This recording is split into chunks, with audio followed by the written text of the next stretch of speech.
don't hear it anymore because it's that full. Hi! E here. Second attempt. Anything that can possibly turn on and make noise does. And seems how in northern Minnesota it's still winter, the boiler turned on, and seems how it sits like right there. I had to do a second one. So, I just got done answering some comments because I just uploaded an Ebomi video, and I was undecided as to which of the 4 beers from JR10 we were going to take a look at tonight. And Bull Mastiff 115 said because he's Irish, he was putting in a vote for Kilt Lifter. Hey, I'm all for that. And as a footnote, Bull Mastiff 115 actually was bored and got the first comment in. Congratulations, you managed to beat out the resident crew. The resident no-lifer. That'd be Chuck. Chuck, you're slow on the draw. Why on Chuck again? So, we're going to be looking at Kilt Lifter. And this is going to go out as a special tribute to Strappy McCatpuss. You haven't cracked that beer open yet, but I'm giving it a 7.0 just for that fact. Kilt man. Yeah, this is supposedly a traditional Scottish ale from Tempe, Arizona. There's Scotsman's in Arizona? Yeah, I guess so. There's a... What the hell? This comes from Four Peaks Brewing Company. I want to say I've had something from Four Peaks. Okay, well, let's find out what someone from Arizona knows about. I was going to say lifting a kilt, but I guess it... Now, this is coming from JR10, and I'm just going to go with the 50 cal opener. See, you don't actually watch my videos, but the 3 openers are like the divining rods of your videos. These? I know exactly what goes on down here in the man cave. Oh, you do you? Yes, I do. So, here we go. Kilt Lifter. Hey, as a side note, I should have not worn my pants. Great. Ooh, does have a good color. It's red. I guess maybe. It's definitely dark. I figured I should just stand here and make comments in the background since you do it on my video. Thank you. I'm going to be the beer bitch since you're the kitchen bitch. You're the beer bitch? That's kind of funny because I don't drink it. Okay, well, we had some decent head, which is more than I'm gonna give her credit for. And it dissipated very rapidly, kind of like the phone ringing. I don't know if you're helping right now. I'm trying to refrain from saying something totally nasty.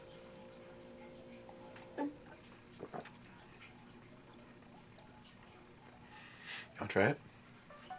I don't really drink beer. You won't like that. Well, it ain't gonna lift my skirt. Yeah. Or kilt. Forgetting like half of my responsibilities to a good production value.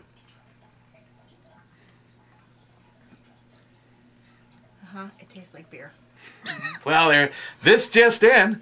Ms. Bomey says it tastes just like beer. So, what does that do? That helps a little bit. It has a... I've had plenty of Scottish ale, Leslie, but this is...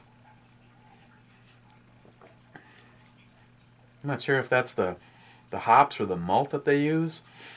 It's not... Here we go again. What is that? It's that squishy finger thing. Like, somehow it resolves concentration blocks. Hang on a second. It's called Shelby. Right, Shelby? Shelby likes Scottish ale, too. But I'm not giving you any... Well, here. Anything that comes out, you can have it. Here. There you go. What do you think? You like it? Shelby likes it. 2 paws up. That's because she doesn't have a thumb. I'm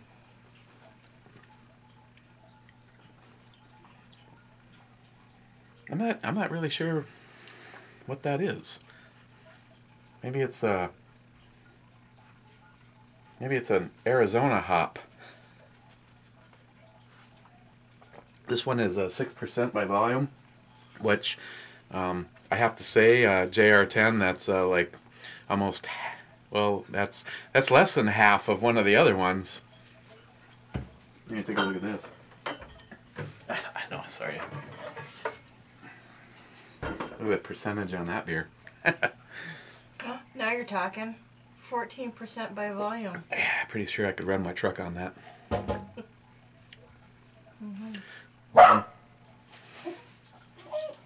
Better go see. Neighbor kids. Okay, sorry. Back to the beer review.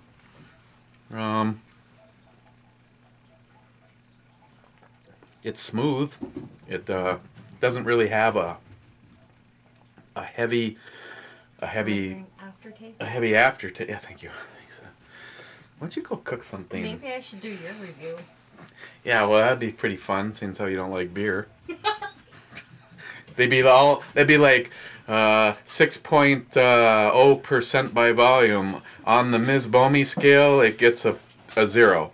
The next one, 7% on the alcohol, and Ms. Bomey gives it a 0. No, I gave that one a 7.0. You gave it a 7.0 because it's for striping the cat puss. Exactly.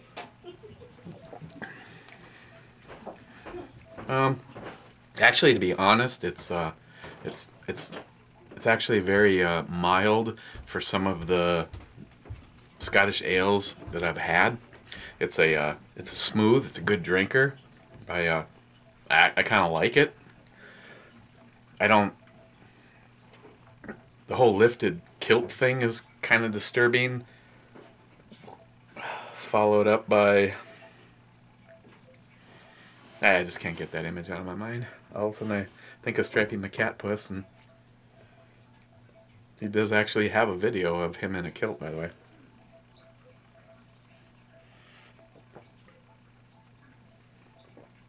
Yeah, I don't necessarily know that I would categorize it as a Scottish ale. If they want to, that's fine.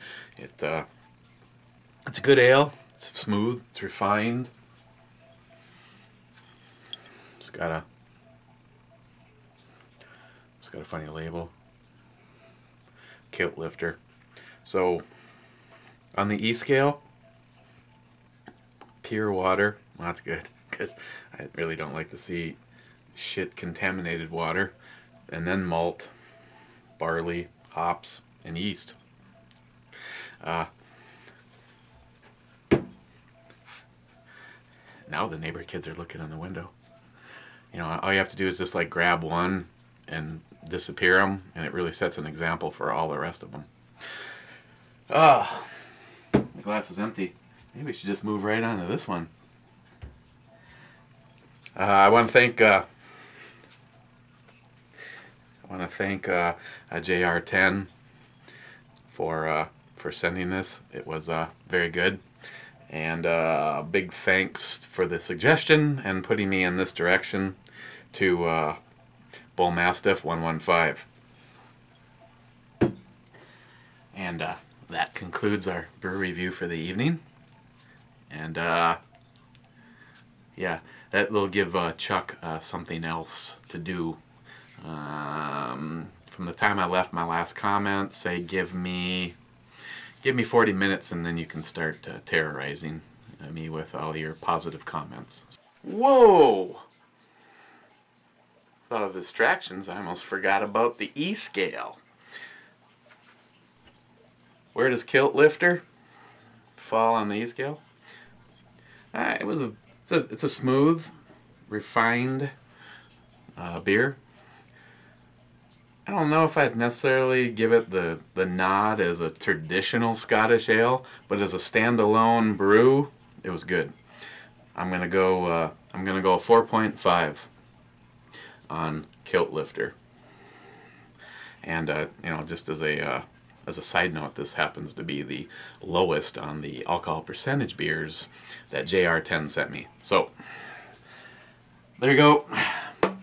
Turn you loose for real this time.